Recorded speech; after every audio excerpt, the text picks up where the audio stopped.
waxaad uga daawateen Somali Bridge. magacaygu waa Dr. Axmed Cabdilla Cali waxaan ahay pharmacist. Dr. Axmed Cabdilla Cali waa agaasimaha guud ee Somali Health Board. Wuxuu hore u qaatay qaybtii hore ee tallaalka caabuqa corona. Hadda waxaan qaatay tallaalkii COVID-19. haddaba 2 toddobaad kadib ayaan Dr. Axmed ku booqanay farmashiyihiisa si aan wax uga ogaano ama uu akhbaar cusub nooga siiyo caafimaadkiisa guud tan iyo intii uu qaatay tallaalka kadib. سي dareemaysa hadda الحمد لله waa fiicnahay caadi baan dareemayaa wax dhiba hadii lama kulmin dadka qaata tallaalka ayaa jirkoodu siyaabo kala duwan uga falceliyaan tan iyo intii aad qaadatay tallaalka maxaad kala kulantay qof walba tallaalka markuu qaato laga yaabo si gaar inuu jirkiisa response u sameeyo anigu shakhsiyan markii aan qaatay waxa ma aanan dareemin maalinta ugu horeysay ayaa waxaan dareemay irbad lagu diray meeshii lagu diray in wax yar xanuun aan ka dareemo taasna waa caadi waa sababtoo ah irbad baa jirka galaysa habeenkii iyo maalintii ku xigtay waan sugayay in aan wax dareemi doono marka runtii waxa maanan aniga jirkayga ma saameyn laga yaabo dadka qaarkood vaccine-ka anigu aan qaatay ama tallaalka aan qaatay waxaan maqlay dadka qaarkood in xumad ay dareemaan matag madax xanuun waxyaalo noocaas oo kale dad badan oo waxa jira shaki ka qaba qaadashada tallaalka fiidiyoogii aad duubtay hore dad baa ka falceliyay dad baa waxay yiraahdeen ma uusan qaadanin tallaalka oo run ma ahayn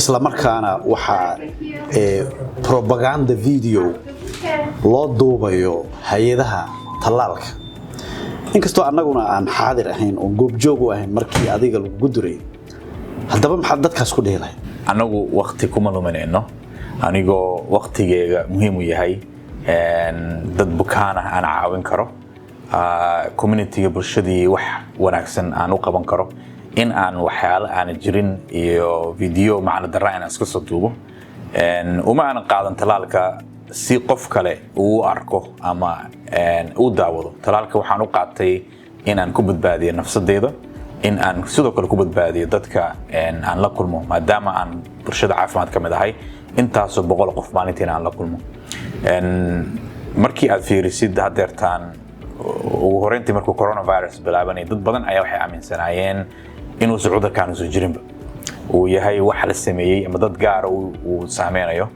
waxaan ogaanay sanad kadib ugu yaraan 140,000 oo qof bini aadan Mareykanka inay u geeriyoodeen oo dhinteen taas wax xaqiiq wax la og yahay waay hadeertaan waxaan haysanaa tallaalka kahortaga ah marka maadaama aan dadka aan ku dhiirigelin ku dhaho kahortagu waxa ka wanaagsan yahay qofka in la daaweeyo ayna tahayna khibradda aan ogahay ugu wanaagsan shaqa qaybta caafimaadka waxaan go'aansaday anigu inaan tallaalkii qaato oo aan soo tallaalo intaan dadka kale aan dhihin orda idinku soo tallaalo videoga sabtaas ee loo soo duubay Dr. Axmed ayaa 3 toddobaad kadib dib ugu soo laabtay xarunta shaybaarka ee uu hore uga qaatay qaybtii hore ee tallaalka COVID-19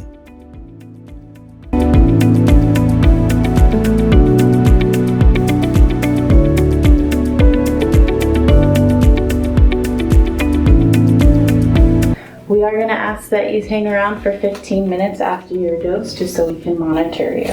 okay Right? Did you have any side effects after your first dose? no Okay.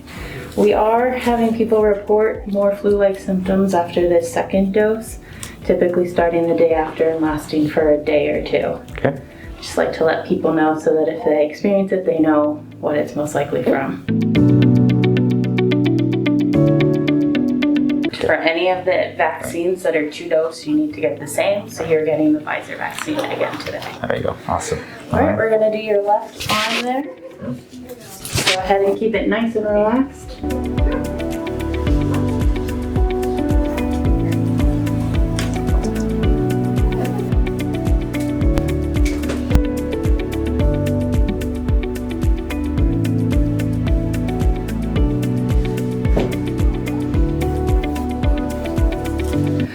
All right, your second dose is in. Got a little bleeding, so I'm going to do a cotton ball for you. All right. So we are going to have you hang out downstairs until 10:48. Okay. Perfect. And write your time for you.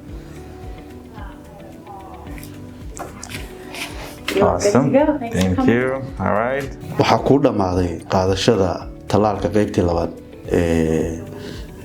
cirbadii labaad ayaa qaadatay see dareemaysaa qaybtii labaad ayaan qaatay saa uu sheegtay alxamdulilah waxaan dhiba hadeertaan maan arag qaadashada tallaalka maraykanka xaggay maraysaa hadda hadeertaan kolley saa ula socotiinba qaybtii labaad ama phase 1b baa lagu jiraa oo ah dadka 65 ka weyn ama 50 sano ka weyn oo la nool ilmo yar guriga ku nool yihiin ama ayayo ilmaha hayso camal oo kale xilligood ayaa la gaaray in ay tallaalka qaataan marka waa muhiim in aad kaashatid bahda caafimaadka aad ogaatid waqtiga aad qaadan kadib dadka dhigkada ka shaqeeya shaqaalaha guud ahaan meelaha caafimaad ka shaqeeya dadka weelka haya in ayagana sidoo kale ay u fashagnaadaan ay qaataan tallaalka malaayiin qof ayaa hadeertan qaatay wiigii lasoo dhaafay waxaa la siiyey ugu yaraan 15,000 oo qof ayaa ka qaatay in county area aan deganahay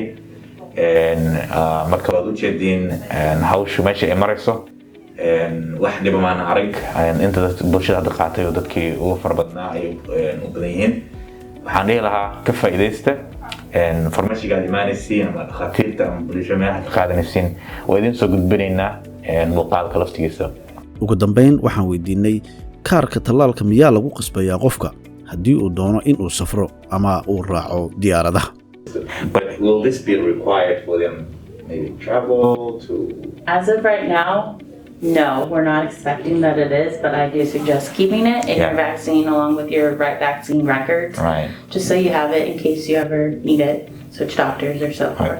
Okay.